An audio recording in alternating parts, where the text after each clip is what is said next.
guys, what's up? My name is Emily and this is my fiance Grant, and we are going to do a Q&A for you guys, and we are so excited. Of course, Grant has candy in his hand because when he's not eating sweets. You gotta stay healthy, guys. Stay healthy. So we asked you guys questions on our Instagram, and so we haven't really went through all of them yet. So we're just going to go back and forth, and you'll pick out questions and then I'll pick out a question. Wait. These are all pictures with questions. Yeah. Well, should we give a little backstory? Like, ooh, a little backstory. Flashback to I was in 9th grade, she was in 8th grade, and her oldest sister was dating one of my brother's friends at the time, and she came over to the house, not oldest sister, older sister. Why do we always get this so confused? Anyways, her sister was at my house when I was in 9th grade, her sister's older, and said, hey, you should talk to my sister. And being I'm in 9th grade and she was in 8th grade, I was like, no, okay, I don't really want to date girls or anything like that. And then she showed me a picture of Emily, so I DM'd her on Twitter, and the rest is history. Now we're getting married. But anyway, seriously, so we didn't date for another year, and that was like 4.5 years ago. So we've been dating for 4.5 years. We've been engaged for, what about? 4 months. 4 months. Yeah, 4 months now, and we're getting married in 3 months. Yay. 3 months, so. Yep, so excited. Quick story on our background. Yeah, okay, so now let's get into the questions. How did you know that God wanted you to be together? That's deep. That is deep. The truth is, if we're being honest, probably didn't in the beginning, because while we were both Christians, we weren't following closely with the Lord. And so we both were drawn to each other just probably off attraction at first, looks, but it developed into a lot more than just that later on. But probably didn't know we were supposed to be together until like halfway through our relationship, when we both really started pursuing the Lord, and recognizing that, hey, she's a woman of God, and kind of hard to find. So that's what I knew, at least. I don't know what her answer. Yeah, I definitely agree. Just once we like got to know each other on like a deeper level, like actually who we are, not just, oh, he's cute, like kind of thing. And really, like once you get to know somebody, like you are more attracted to them, like so much more whenever you're close to them, you know? Sometimes. Living situation after marriage while still completing college. Yeah. Okay, so Grant's graduating in May. Yep. And I am graduating early, but I'm a sophomore, like junior credits. So I'm going to be finishing up school when we're married. So he's going to move to where I live at my university, University of Live off campus, while I'm still finishing school, and he's going to be working. So yeah, being as we started dating in high school, we felt like it feels like we've been dating forever. So I wanted to get married as soon as we could. So I graduated, tried to graduate a little bit early, and she's going to graduate early too, but we're still a year apart. So we'll move in together, rent a house, rent an apartment, something. We still haven't figured that out yet. And 3 months until we get married. But you know, hey, it'll all work out. It will.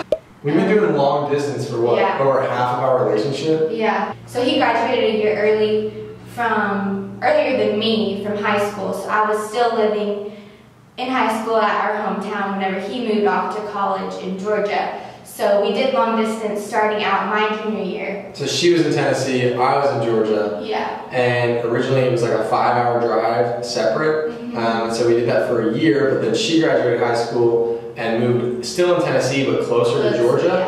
And so then it was only like 3.5 hours. So now we're still 3.5 hours apart, but in 3 months we'll be living together. We're so excited. No more long distance. So what's your favorite thing about each other? I just love how Grant is such a good leader, and it's just crazy how much we've both grown in the past like 2 years. Our relationship with God has just become more real, and we've become closer to God in our individual lives. So that's just helped us like grow closer together as a couple also. But I love that Grant is just pursuing the Lord, and I can just see him, God in Grant. So that's definitely my favorite thing, because then everything else flows from that. But Well, top that one. Yeah, you can't top that. So apart from the fact that she's a woman of God, she has a heart for others.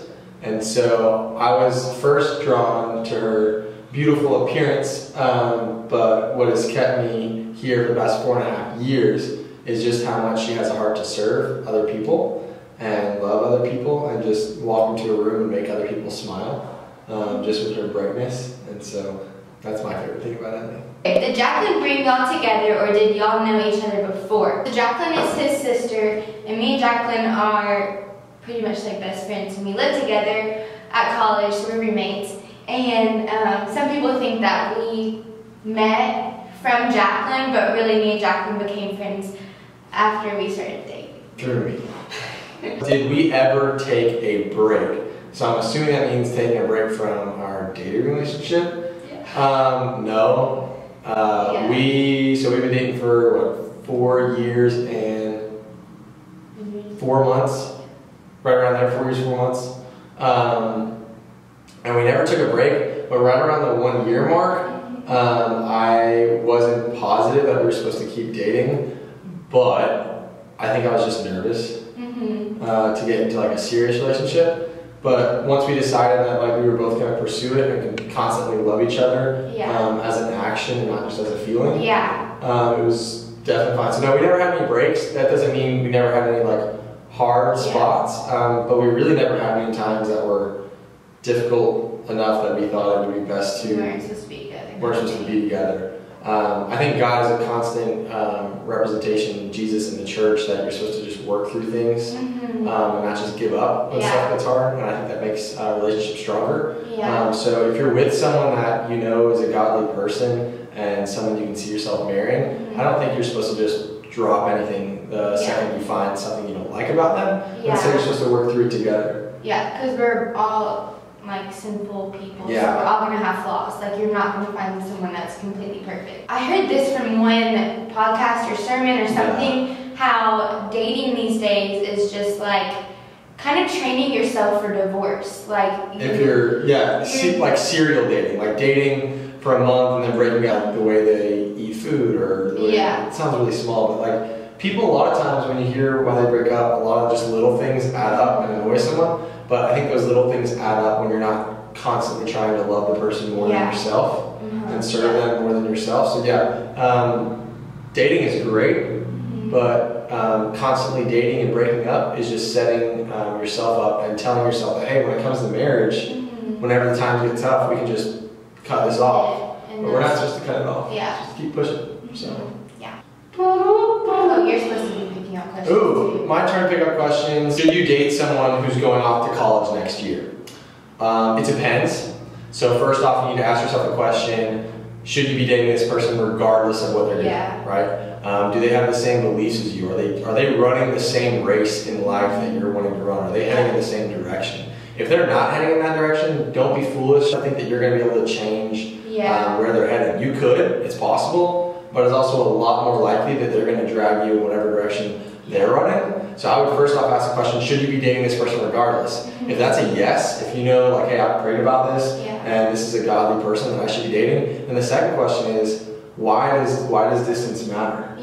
What are you missing out on from a long distance relationship that you wouldn't get with dating someone who's close to you? Is it just the physical? Because if it's just the physical, I think it can be a blessing being long distance. You can make sometimes the physical attraction and sexual temptations a little bit easier because you're so far away and you're able to work through those things without having that constant temptation. So if you're really dating someone with the goal of marriage and they're going to a different college, I would say it doesn't matter. Now, if you're just gonna say, well, it's going to get tough and it's going to be hard long distance, I think maybe you're not fully ready to date someone yet, because there's always going to be hard things when it comes to relationships. And so over half of our relationship was long distance, but I don't really think it changed anything except for grow us stronger as a couple. So I would definitely say if you're dating someone who you could see yourself marrying, keep dating them. If they're really who they say they are, they're going to make it work and y'all will make it work. And as long as you keep God at the center of it, you could be getting married in 3 months. Yeah, and I definitely think it helps you appreciate each other more. Like whenever we're together, like it's more intentional time, like hanging out and talking, catching up and stuff. But also with long distance, I don't know, I'm kind of getting too far in long distance, but it's also important to like just set aside times whenever you guys are going to call each other and talk, because it's hard whenever you both have different separate schedules. I'm really bad. Yeah. I'm not someone who like constantly needs to be talking. I feel like that's a girl's thing, is they want to sit and talk like, how are you doing? But guys are just okay with sitting and not doing anything. And so it's difficult to balance that, and you have to balance it, because if I'm not calling her or texting her or reassuring her that I still love her and I'm still here and I'm constantly here, it can be easy for doubt to creep in. Yeah. Trusting each other is a huge part of long distance, because why do you keep doing that? Because it's hard whenever you're apart and you have separate like friend groups. Yeah. And I think, why do you keep saying it so sarcastically?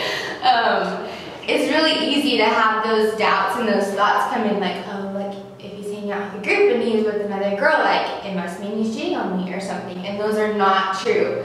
Definitely not true. Yeah, so it's just important to remind yourself of like the stability of your relationship, and like nothing around that can really like change that. Yeah, if you're both focused, if your foundation's on God.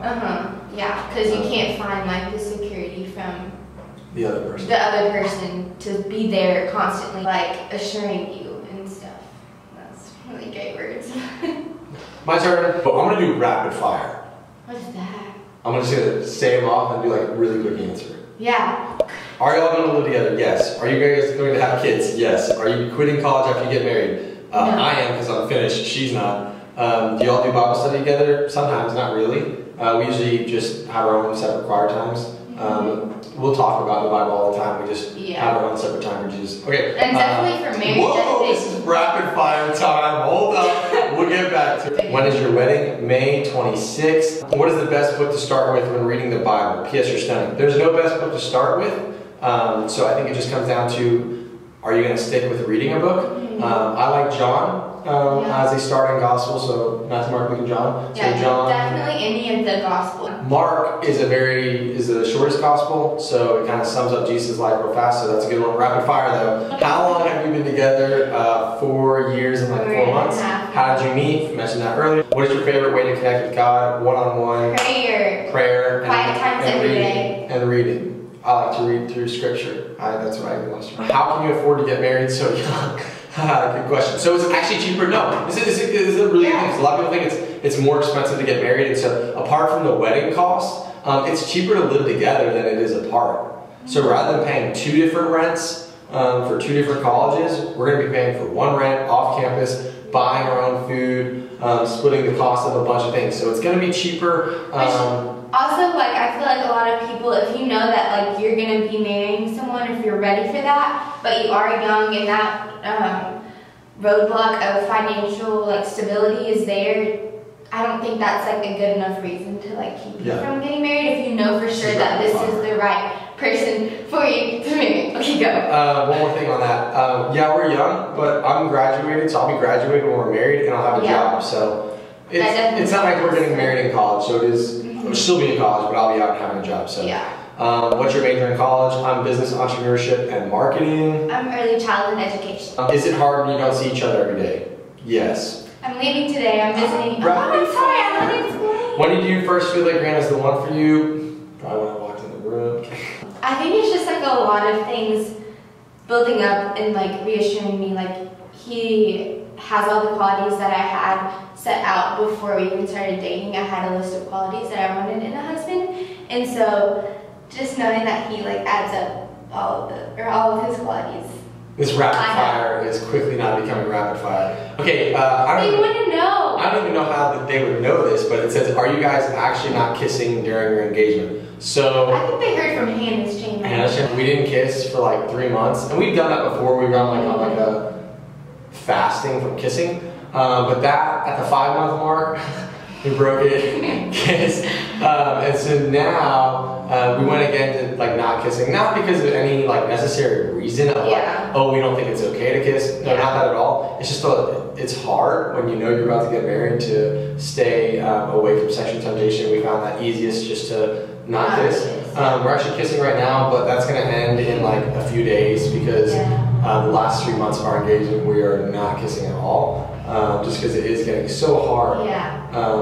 But it'll be so worth it. So that was not rapid fire in any way. But so, are you guys actually not kissing during engagement? Yes and no. But yes. How long did y'all date before you got engaged? 4 years, almost to the month, but not quite. Do you get negative feedback from others because you're getting married at a younger age? I'm in the same position at a young age and do get negative comments about it. No necessarily negative comments. Yeah, I feel like I have had people question it, like, oh, are you sure? Are you like whatever? Or like, how old are you? Or like little comments like that they're kind of hinting towards, like, what are you doing? But I just know that we've prayed about this for a long time. And this is definitely the man I'm supposed to be with. So no question about it. We're gonna do 3 more rapid fire. 3 more. How many kids do you want? 4. Did you hold a 4 too? Nice. She was wanting 3 for a while. When did you start YouTube? When did you start YouTube? Last year. Yeah, but it's called last year. But now she's really starting. Yeah. First kiss story. This is a good one. This is not rapid fire. We're ending the rapid fire. Backing up, we talked for like 4 months and then decided not to date for a year.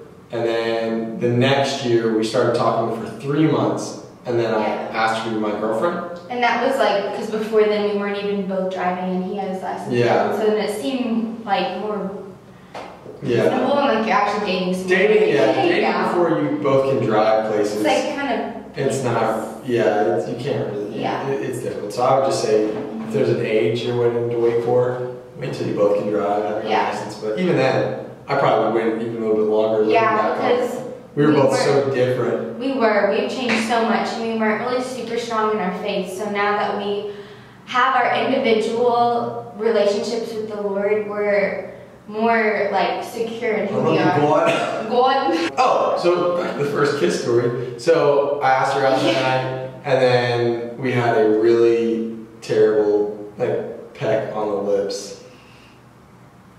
I'll spare you the details. I'm gonna think something terrible happened. No, it wasn't terrible. It was the night that he asked me to be his girlfriend, and he was like, something else that I've been wanting to do. We were 4. What can I say? Is this jug in here? Yeah, this is mine. He decided to bring the whole lemonade bottle in here. You guys can see. Anyways, okay, this is my last question that I'm gonna pick out. It says, for Grant, when did you know you wanted to propose? Ooh. So I was in South Africa last year in May. I was on like a mission trip with my school, but it wasn't like a real mission trip. It was like a school mission. It was different. Anyways, I was in South Africa, and one of the group people that I was with, she was talking about getting engaged to a long distance boyfriend she had, and I was like, And it was also the time, I thought I was going to be doing my master's right after school, so I'm graduating a year early. So my undergraduate's been done in 3 years, and so I thought I was going to do my master's for the 4th year. But then I decided that I wasn't going to do my master's, so I knew I was going to be done with school a full year ahead of time, and she didn't know. So I thought this is like the perfect time for me to surprise her and get engaged a full year early. So that's when I knew. I really decided that I was going to do it when probably like June or July of the summer, and I asked her in September. So got the ring in August. You did pretty good. I was very tricked. She thought I was giving her a promise ring. Well, that's a whole other story. You stay pure, purity. Basically, that's asking the question, the same thing of like, how do you not sin? How do you keep yourself from sin? How do you keep yourself from sexual temptation? We have found the easiest way to do that is really, really strict boundaries. But not as much boundaries as much as just ultimately desiring what the Lord desires. So you can set as many boundaries as you want. And they sound all fun and dandy until something goes wrong. and you overstep one boundary, before you know you've overstepped another one. And so we found the best way to secure our hearts and safeguard our hearts and all our sexual temptations and physical desires, just to draw closer to the Lord one-on-one. And also just to make sure that you're not putting yourself in any sort of position where it's easy to make a mistake. So basically being smart with not being in rooms where it's just you, or houses where it's just y'all together. And in beds and all of that stuff, because then it's like, I don't know, it just becomes a lot harder. We listen to a podcast called The Porch a lot, and there's a guy named Jonathan McCluda who gave kind of a good metaphor and said, if sexual sin is something you don't want to do, you can relate it to jumping off of a roof of a high building, right? If you don't want to jump off that roof of that building, if you were saying, hey, I don't want to fall and jump off that roof, stay as far away from the building as you can. Why would you try and climb the stairs all the way up to the edge of the roof, get as close as you can to the edge, and just wait for that wind to push you off? Just stay at the bottom of the building. Don't even go into the building. And so it's the same thing. I mean, same thing for sexual temptations. Don't even go into the building. And so the building may be kissing. If you can't control your desires from kissing, then don't kiss. And be in groups with each other. And I know that time away from other people is important to just grow closer with each other, but also just like go to a coffee shop like alone, or I don't know, just try not to put yourself in those positions. We had someone comment, are you guys actually getting married? His name is Baleb Kishop.